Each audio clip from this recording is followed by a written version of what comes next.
Good morning सभी को। मैं एक मलिक स्वागत करता हूं आपका श्योर 60 प्लेटफॉर्म पे। देखिए, आज जो हम डिस्कस करेंगे वो QIP 1069 है और इसके हम इंग्लिश सेक्शन का डिस्कशन करेंगे। तो आपके पास ये सेट होगा, एक बार चेक कर लीजिए। कुछ क्वेश्चन इसमें इजी हैं, कुछ क्वेश्चन इसमें हो सकता है आपको अजीब लगे, तो मैं पूरे के पूरे एक एक क्वेश्चन का आपको डिटेल्ड में एक क्लासिफिकेशन और पूरा डिटेल आपको इसके बारे में एक्सप्लेनेशन देता चला जाऊंगा। डाउट रहे तो आप उससे पूछ लीजिएगा। देखिए, फर्स्ट क्वेश्चन देखिए, ये आया हुआ है इसमें 76 है वैसे तो आपका, लेकिन ये फर्स्ट क्वेश्चन इंग्लिश के हिसाब से। देखो, नरेशन के पॉइंट में एक बात ध्यान रखनी है, आपने रूल्स तो सब पढ़े हो नरेशन में। बड़े सिंपल वे में सबसे पहले एक ट्रिक याद रखिएगा। रिपोर्टिंग वर्ब पास्ट टेंस है।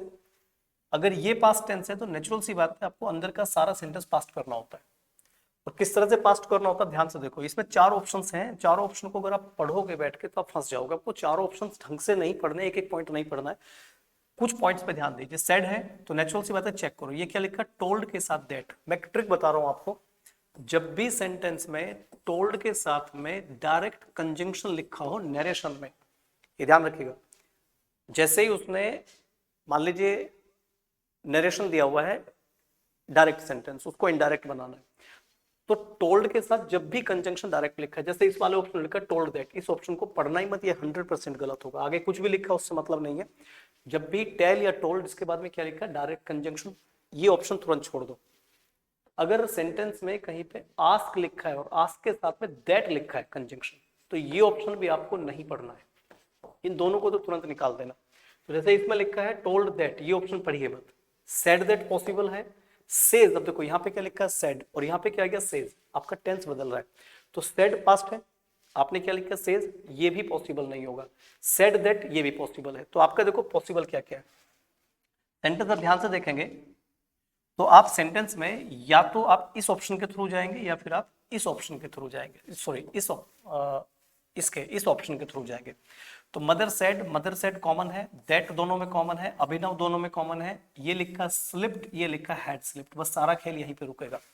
उसने कहा है कि मदर सेड अभिनव स्लिप्ड, पास्ट इंडेफिनिट हुआ।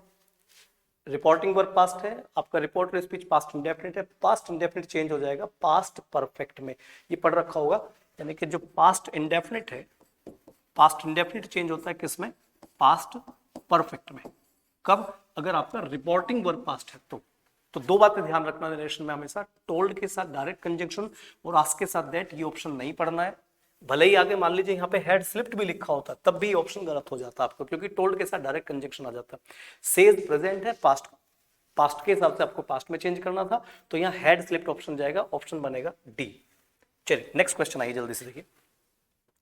इसमें पैसिव पूछ रहा है। पैसिव सेंटेंस में आप जो ना पूरा अगर पढ़ेंगे तो देखो फंस जाते हैं। मैं हमेशा एक ट्रिक से काम करवाता हूँ बच्चे को। अगर आपके सेंटेंस में ये लिखा है कि do you trust me, passive voice बनाने के लिए अगर सेंटेंस में डू या डज हेल्पिंग वर्ब लिखी है तो नेचुरल सी बात है इसके बाद में वर्ब की फर्स्ट फॉर्म होगी। जैसे सेंटेंस में है डू यू ट्रस्ट, डू के साथ फर्स्ट फॉर्म आगे।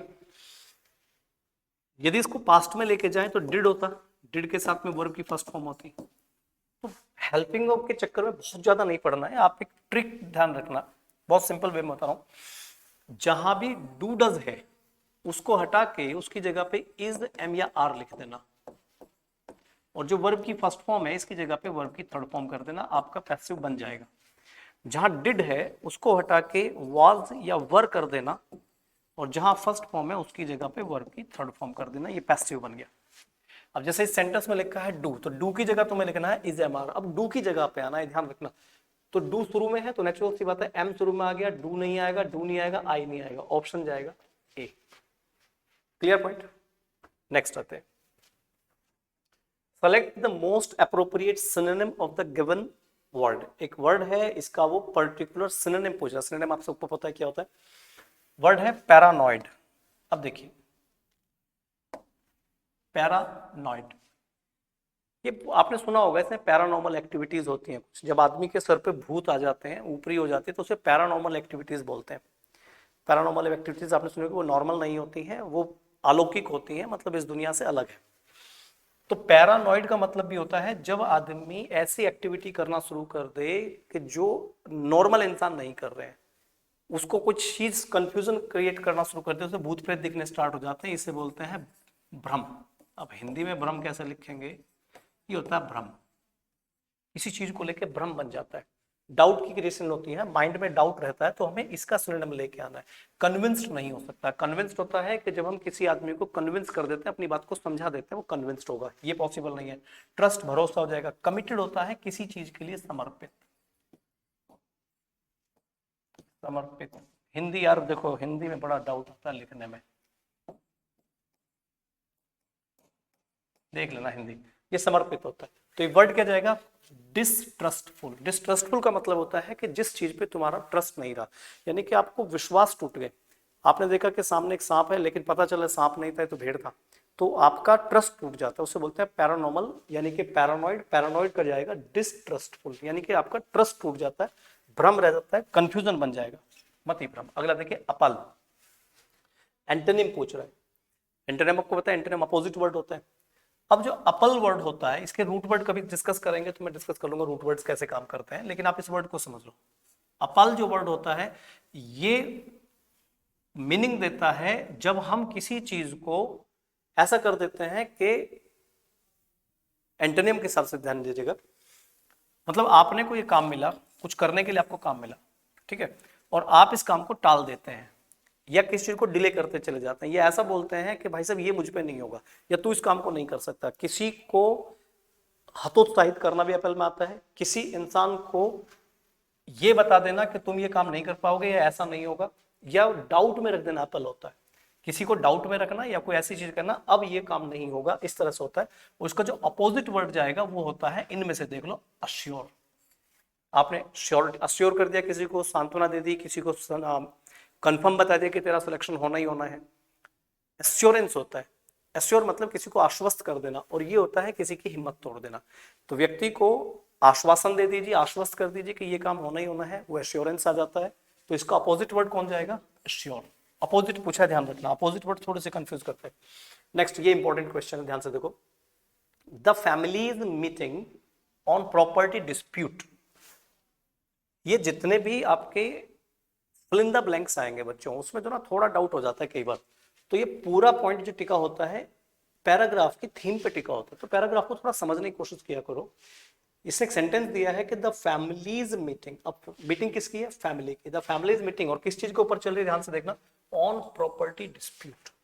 डिस्प्यूट आपको पता है, ऑन प्रॉपर्टी डिस्प्यूट का मतलब है परिवार में विवाद चल रहा है प्रॉपर्टी को लेके, और उस डिस्प्यूट को लेके फैमिली की मीटिंग बिगिंस। मीटिंग क्या हो रही है, मीटिंग शुरू होती है टुडे, आज मीटिंग है फैमिली की, डिस्प्यूट है प्रॉपर्टी पे, तो प्रॉपर्टी के डिस्प्यूट को लेके फैमिली की मीटिंग है, और I am just sitting down with A cup of coffee, और मैं तो भाई साहब कॉफी पी रहा हूँ, एक कप लेके बैठा हुआ आराम से, मजे ले रहा हूँ किस चीज के। अब देखो ध्यान से, एक तरफ है झगड़ा, प्रॉपर्टी को लेके विवाद हो रहा है, दूसरी तरफ एक बंदा कप लेके आराम से बैठा हुआ है और वो आनंद ले रहा है। किस चीज का आनंद ले रहा है वो चेक करना आपको। The batter of the corridor, the corridor of power, the calm before the storm, the bottom line. समझ गए होगे। आज प्रॉपर्टी को लेके विवाद हो रहा है घर में, सारे के सारे चाचा ताऊ सारे आ रहे हैं, डंडे बजेंगे, लठ बजना है, और मैं बैठा हुआ हूं कप लेके सिर्फ ये देखने के लिए कि भाई साहब क्या होने वाला है। तो मैं आनंद लेने के लिए बैठा हूं किस चीज का, काम। काम means Shanti, before the storm, तूफान से पहले आने वाली शांति का। नेचुरल सी बात है, प्रॉपर्टी का डिस्प्यूट होगा तो लठ बजने ही बजने हैं। तो मुझे अब इंतजार है काम बिफोर द स्टॉर्म, चाय पी रहा हूं, अब देखूंगा कौन कौन पिटेगा। काम बिफोर द स्टॉर्म। नेक्स्ट आइए, अंडरलाइन सेगमेंट को पूछ रहा है कि इसको क्या करना है, पर्टिकुलर सब्सटीट्यूशन इसका हमें ढूंढ के दिखाना है। How did you come about his purse. देखो ये फ्रेजल वर्ब है, come about, come of, come into, come out, come by. Sentence को ध्यान से देखो, वो कह रहा है how did you come his purse. Purse है, और यहां पे पर्स पे आने की तो सेंस नहीं होगी कि आप इसके पर्स पर कैसे आए। एक्चुअली कहीं पे पर्स पड़ा हुआ है, एक बंदा पर्स को ढूंढता फिर रहा है, और ढूंढते ढूंढते इसे वो पर्स मिल गया। तो कोई चीज ढूंढते ढूंढते मिल जाना या कोई चीज अचानक से मिल जाना, तो ये बंदा इसके पर्स के पास पहुंच गया, तो भैया तू पर्स के पास कैसे पहुंचा, तुझे पर्स का कैसे पता चला? तो वहां जो पॉइंट होता है किसी चीज को पा लेना या किसी चीज के पास पहुंच जाना, वो पॉइंट होता है कम बाय।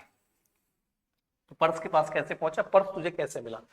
कम इनटू का सेंस होता है जब तुम किसी से या तो अचानक से मिल जाते हो, ये पॉइंट जगह मिल जाना किसी आदमी से अचानक से जाके, या किसी के पास पहुंच जाना या एंटर कर जाने की भी इसकी बार सेंस आती है।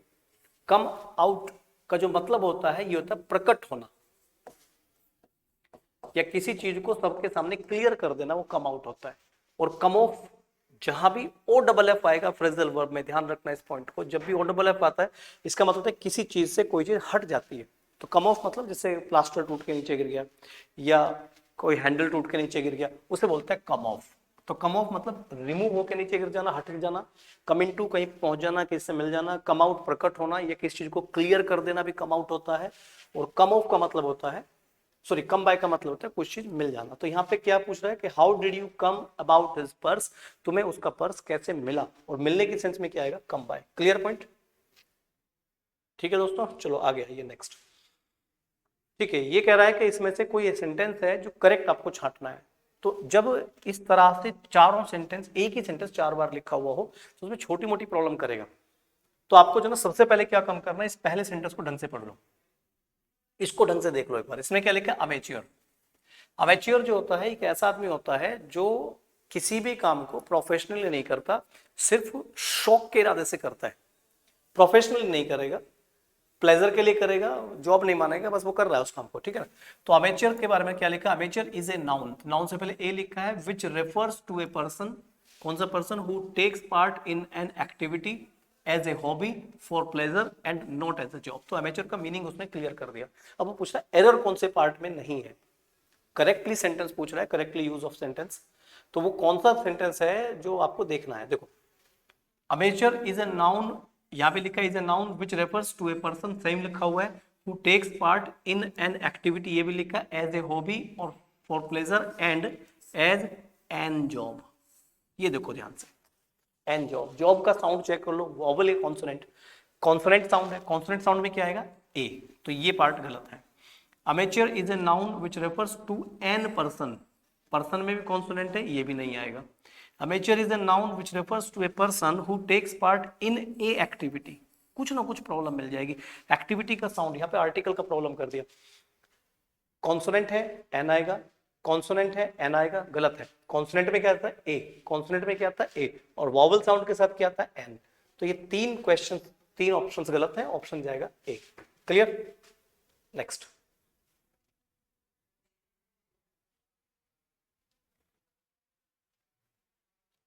ठीक है, चलिए 83 वर्ड है पेस्टर। आपने एक वर्ड सुना होगा पेस्टिसाइड।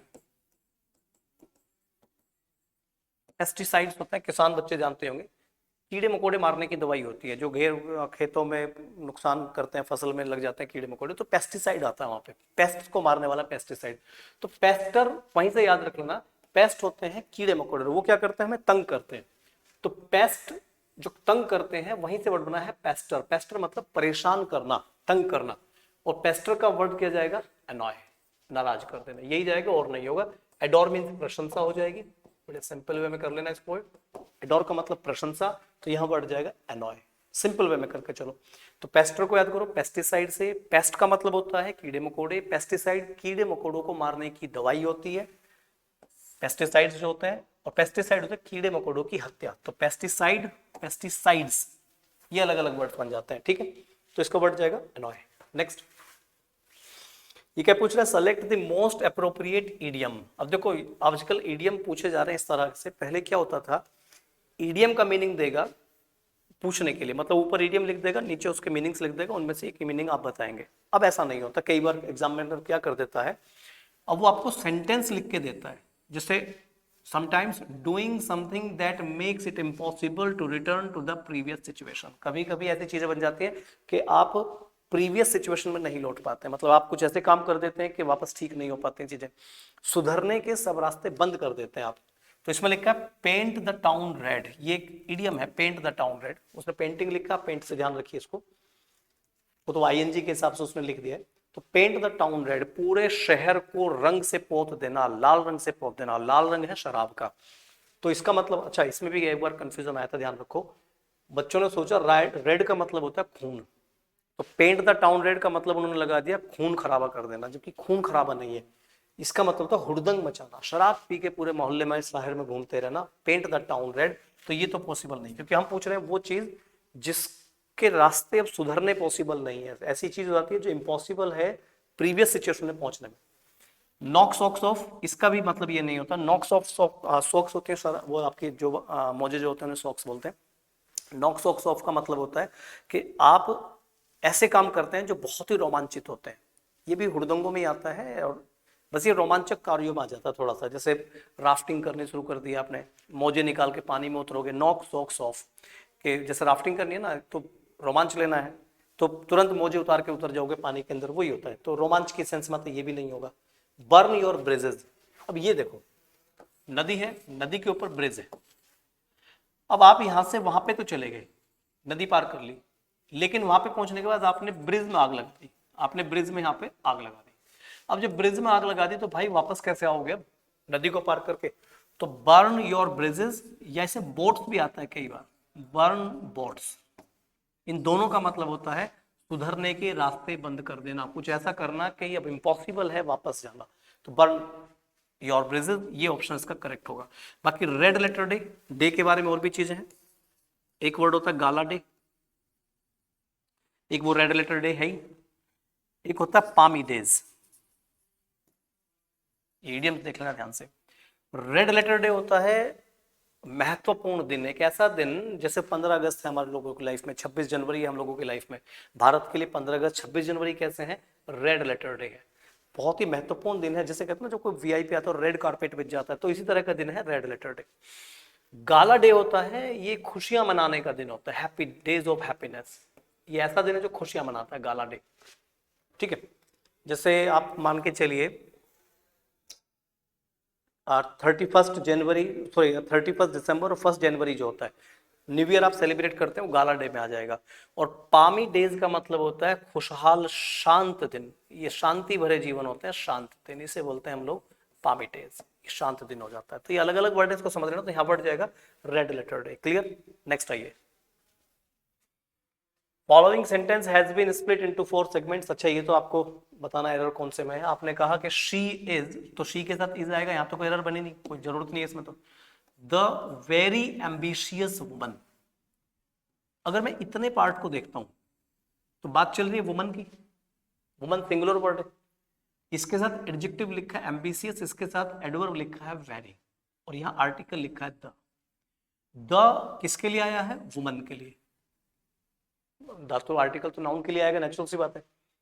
तो किसी भी नाउन के लिए द तब आता है जब हम उस महिला को या उसको हम एक्सप्लेन कर दें आगे की तरफ, उसे हम बता दें, उसके बारे में इंफॉर्मेशन दे दें, तो वहां पर द बन जाएगा। पर यहाँ पे क्या लिखा हुआ है, ये आर्टिकल में पढ़ा होगा आपने, she is the very ambitious woman I have ever come across. Come across एक फ्रेज होती है, ध्यान रखना। कम अक्रॉस का मतलब होता है किसी से मिलना, कम अक्रॉस, अचानक से मिलने को कम अक्रॉस बोलते हैं।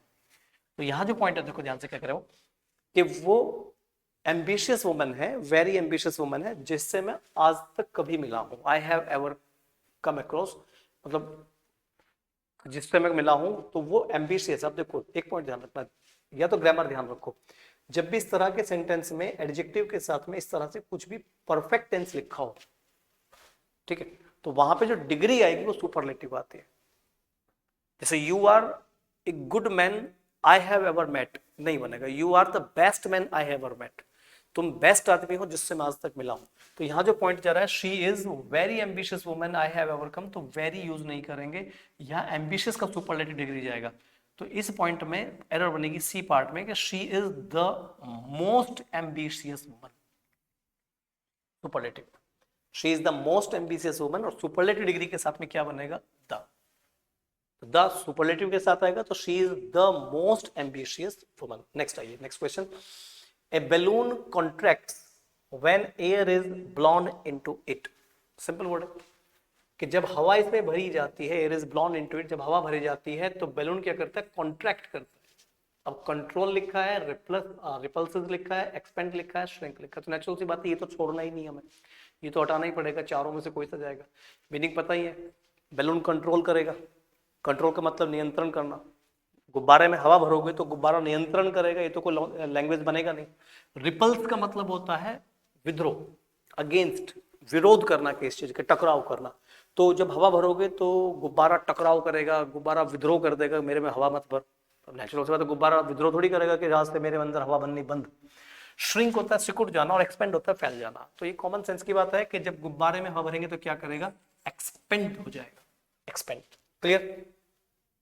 नेक्स्ट, ये रीअरेंजमेंट है, और रीअरेंजमेंट में PQRS आपको चेक करना है। कहां से सेंटेंस शुरू करें, देखो स्टार्टिंग हुई है द रिसर्चर से, ये सेंटेंस का है सब्जेक्ट। अब सब्जेक्ट को मेंटेन होने के लिए क्या चाहिए सेंटेंस में, वर्ब। एक स्ट्रक्चर बनाने के लिए सब्जेक्ट के साथ क्या आता है, वर्ब। तो पहले तो यहां देख लो रिसर्चर्स के बाद में वर्ब किस में लिखी है, researchers decision, researchers analysed, researchers cortex from neurons. अब ये तो लैंग्वेज बनेगी researchers from neurons in two of the brains, researchers का ब्रेन से मतलब, तो कौन सा ऑप्शन जाना चाहिए, रिसर्चर्स के बाद में जाना चाहिए Q, analyse the electrical activity recorded. अब ज्यादा इस पे ज्यादा सरदर्दी पालना मत, एक ही ऑप्शन क्यू से है, बस यही जाएगा। टाइम मैनेज करो अपना, अगर तुम्हें मिल गया कि हाँ यही है तो बाकी खत्म हो जाती है। लाइन मेंटेन करने के लिए आधा पढ़ के देख लो इसमें, analyse the electrical activity recorded. अब क्यू के बाद एस जो लिखा वही पढ़ो, फ्रॉम। अब देखो इलेक्ट्रिकल एक्टिविटी होती है, ये बायोलॉजी में पढ़ लेना इसको, इलेक्ट्रिकल एक्टिविटी रिकॉर्ड की जाती है from neurons into two of the brains. ठीक है, तो यहां पर मेंटेन करोगे तो पॉइंट समझ में आ जाएगा। लेकिन ध्यान रखो सब्जेक्ट, ग्रामर के हिसाब से सब्जेक्ट, सब्जेक्ट के साथ कौन चाहिए, वर्ब, एक ही ऑप्शन है, खत्म बात। ट्रिक के हिसाब से कर लेना। Next, we considered in brief. देखो मैं आपको एक बात बताता हूं, जब भी किसी सेंटेंस में नाउन से पहले कोई प्रीपोजिशन लिखा हो तो नॉर्मली ये वर्ड एक एडवर्ब बन जाता है ज्यादातर। अगर किसी सेंटेंस में 99% ऐसा ही होगा, नाउन है और नाउन से पहले कोई भी प्रीपोजिशन लिखा है, जैसे हमने बोला बेंच, ठीक है, अभी भी नाउन है। हमने बोला द बेंच, अभी भी नाउन है, कोई समस्या नहीं है। लेकिन हमने बोला ऑन द बेंच, तो जैसे ही ऑन द बेंच बोला ये एक एडवर्ब बन गया, ये किसी चीज की प्लेस है। जैसे वो लड़की बेंच पर बैठी है, तो कहां बैठी है, बैठने को रिप्रेजेंट करेंगे बेंच पर, तो ये एडवर्ब बन गया। ठीक है, और एडवर्ब किसको क्वालिफाई करता है, वर्ब को। जैसे अगर हम सेंटेंस बोलें कि शी इज सिटिंग, तो मैं she is sitting the bench नहीं बोल सकता, शी इज सिटिंग बेंच नहीं बोल सकता, she is sitting on the bench बोलना पड़ेगा। बैठी है, कहां बैठी है, बेंच पर बैठी है, she is sitting on the bench. ठीक है, तो प्रीपोजिशन प्लस नाउन जो होता है वो एडवर्ब का काम करता है, कोई समस्या नहीं है, यहां भी कोई समस्या नहीं है। वी कंसिडर्ड इन ब्रीफ, कोई दिक्कत नहीं है, सेंटेंस करेक्ट है। अगर ये नो इंप्रूवमेंट में आता तो ठीक था। ठीक है, हमने संक्षेप में, हमने ब्रीफ में लॉन्ग टर्म सॉल्यूशन को हमने ब्रीफ किया, उसको संक्षेप में बात किया।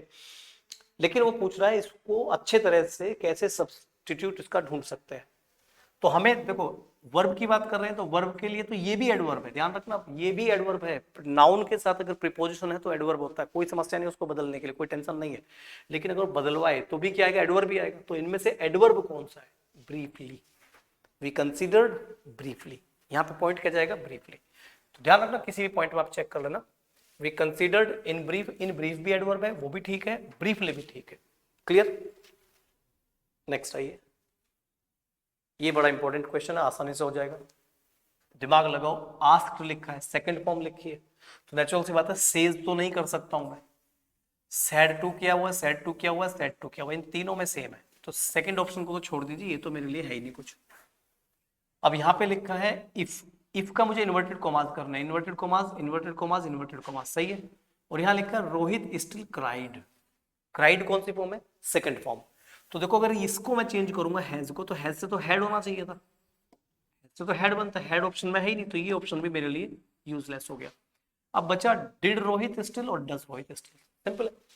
ये पास्ट इंडेफिनिट है, अगर पास्ट इंडेफिनिट को मैं चेंज करूंगा तो किस में करूंगा, पास्ट परफेक्ट में। और ये पास्ट परफेक्ट नहीं है, ये क्या है, past indefinite. Rohit still cried past indefinite है, तो पास्ट इंडेफिनिट किससे आएगा, प्रेजेंट इंडेफिनिट से, तो ये ऑप्शन जाएगा सी, यहाँ ऑप्शन बनेगा आपका सी। ठीक, जल्दी चेक करो, नेक्स्ट आइए। अरेंज करना है सेंटेंस को, रीअरेंज करना है। पहले देख लो स्टार्ट कहाँ से, ए से भी है, बी से भी है, सी से भी है, डी से तो नहीं है, इसको तो छोड़ दीजिए फिर। ए से है on my way to school, एक बंदा है घर स्कूल जा रहा है। आई मेट माई अंकल, ये अंकल से मिला है और जो इंग्लैंड से लौटे हैं, तो ये मिल गया, ठीक है। हमें इंट्रोडक्शन देखना है, कहां से शुरू हुआ, कौन सी चीज शुरू हो सकती है। Then I invited him to my place, हो सकता है कि मैंने बुला लिया, लेकिन देन मतलब मैं अपने अंकल से मिला और फिर मैंने उसे बुलाया, चलो मान लिया हो गया ये भी, ठीक है। लेकिन इस सेंटेंस में अंकल को, अब यहाँ पे लगा he was very please to see, मतलब देखो उसने कहा कि मैं अंकल से मिला, वो मुझे देख के खुश हुआ, तो ये दोनों चीजें एक साथ जुड़ेंगी। नेचुरल सी बात है, ए के बाद कौन जाएगा, सी, तो ए के बाद सी किस में है, इस ऑप्शन में, ठीक है। फिर वो मुझे देख के खुश हुआ, उसने मेरे बार पेरेंट्स के बारे में पूछा, और जैसे ही उसने मेरे पेरेंट्स के बारे में पूछा, ठीक है, I told him my father recalls him frequently, मैंने बताया कि पापा तुम्हें अक्सर याद करते हैं, तो चलो अंकल जी घर चलते हैं, तो यही जाएगा सी ऑप्शन। उम्मीद है सी ही किया होगा सबने आपने। नेक्स्ट आइए, इसमें एक्टिव बताना आपको। इस वॉइस में देखो इज बीइंग बिल्ट, मैं हमेशा कहता हूं अपने स्टूडेंट्स को कि आप पूरा सेंटेंस मत पढ़िए वॉइसेस में, सेंटेंस पढ़ के करोगे तो आप फंस जाओगे, आपको ट्रिक डेवलप करनी पड़ेगी। देखो इज लिखा है, तो नेचुरल सी बात है विल तो आ नहीं सकता, वर नहीं आ सकता, हैव नहीं आ सकता, यही रहेगा, खत्म बात। एक हेल्पिंग वर्ब से क्वेश्चन हो जाता है, एक वर्ब से। अगर सेंटेंस में, इसकी ट्रिक होती है बस यही होता है, आप पूरा सेंटेंस पढ़ोगे तो देखो फंस जाओगे कि पहले ये पूरा सेंटेंस पढ़ा फिर ये पढ़ा, एक्चुअली हो जाएगा सेंटेंस, पर टाइम लग जाएगा, आपको टाइम मैनेज करना है। जो क्वेश्चन सिर्फ 3 से 4 सेकंड में हो सकता है, उस क्वेश्चन पे टाइम वेस्ट मत कीजिए। इसमें लिखा है इज लिखा हुआ है, तो देखो will were have is he रहेगा, इज एम आर में से ही कुछ ना कुछ रहेगा, यही ऑप्शन जाएगा। एक वर्ड से क्वेश्चन हो जाता है, ठीक है दोस्तों। आ गया ये next, one who is a boot liquor and flatterer, वो कह रहा है कि जो चापलूस है, एरिया चाटता है, क्या बोलते हैं उसे।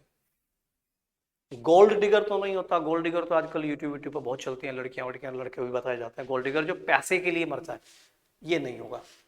मैनिपुलेटिव होता है, ये अपने हिसाब से काम को मैनेज करा लेता है, ये भी नहीं होगा। साइकोफेंट, और एक है ग्रेगेरियस। ग्रेगेरियस होता है जो एक ग्रुप में रहना पसंद करते हैं, वो लोग या जानवर या झुंड में रहते हैं, उन्हें बोलते हैं ग्रेगेरियस, ये भी नहीं होगा। यहाँ बढ़ जाएगा साइकोफेंट, आप एलिमिनेट करते चले जाइए, सही आंसर मिल जाएगा, ये बढ़ जाएगा साइकोफेंट। नेक्स्ट आइए, इनकरेक्टली स्पेल्ड वर्ड पूछ रहा है, स्पेलिंग को लिख लिख के याद किया करो, या जो भी स्पेलिंग पढ़ा करो उसे नोट कर लिया करो। यहाँ वर्ड लिखा है एबोरेंट, एक वर्ड लिख के एक्सीड दिख गया होगा, अगर थोड़ी बहुत भी स्पेलिंग देखी होगी तो ये वर्ड गलत है। स्पेलिंग होती है double C E double D, exceeded कहां से हो गया, A double C E D, accede, ठीक है।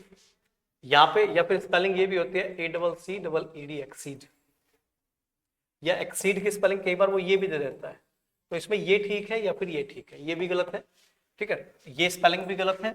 इसमें वर्ड जाएगा एक्सीड, एक्सीड मीन्स सहमत, सहमति को बोलते हैं।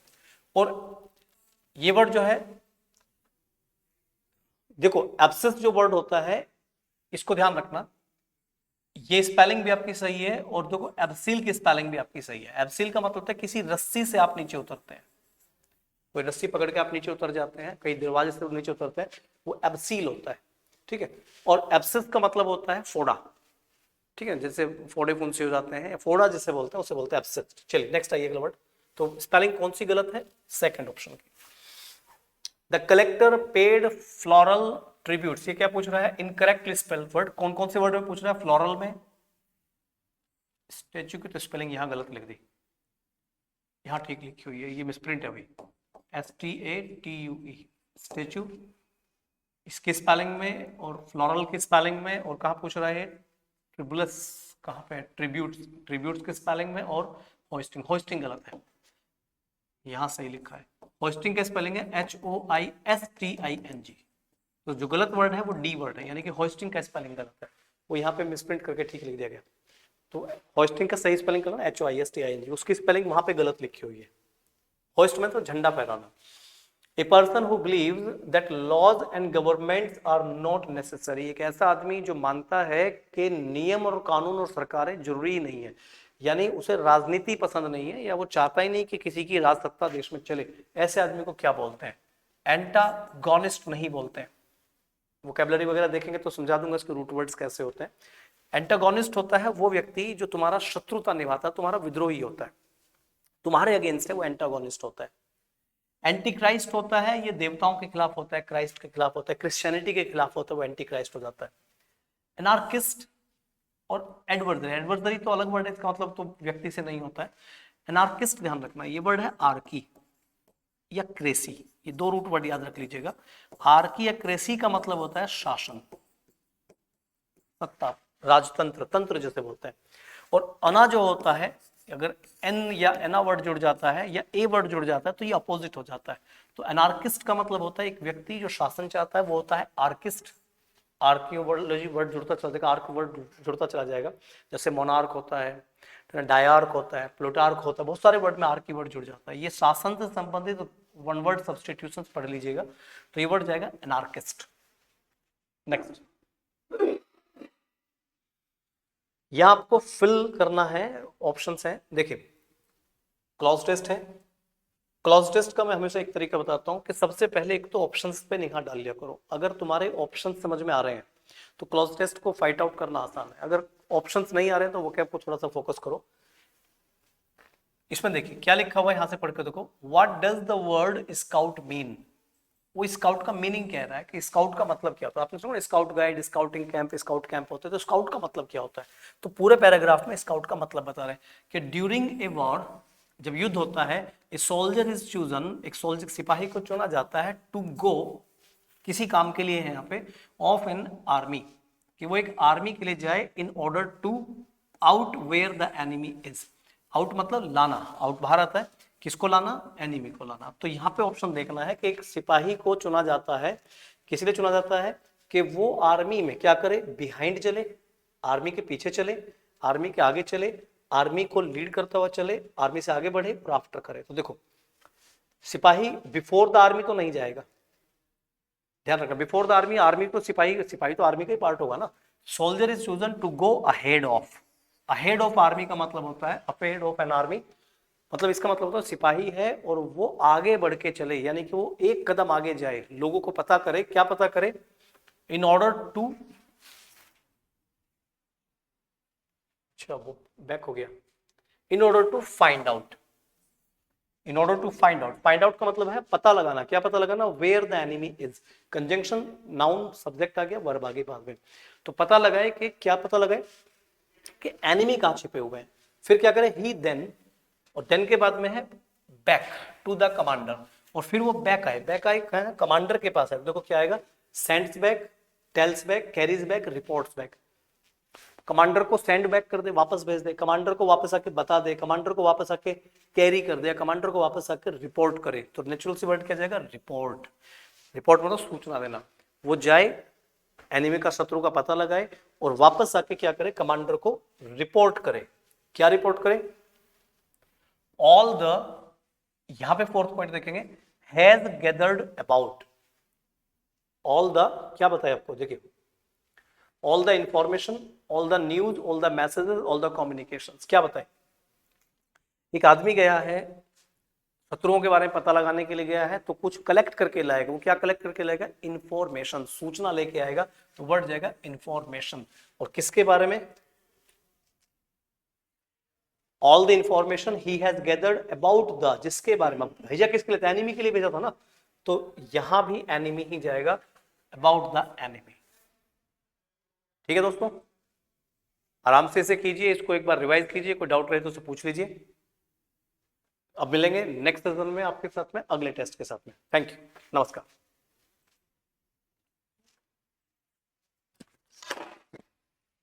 सर इसे करा दीजिएगा।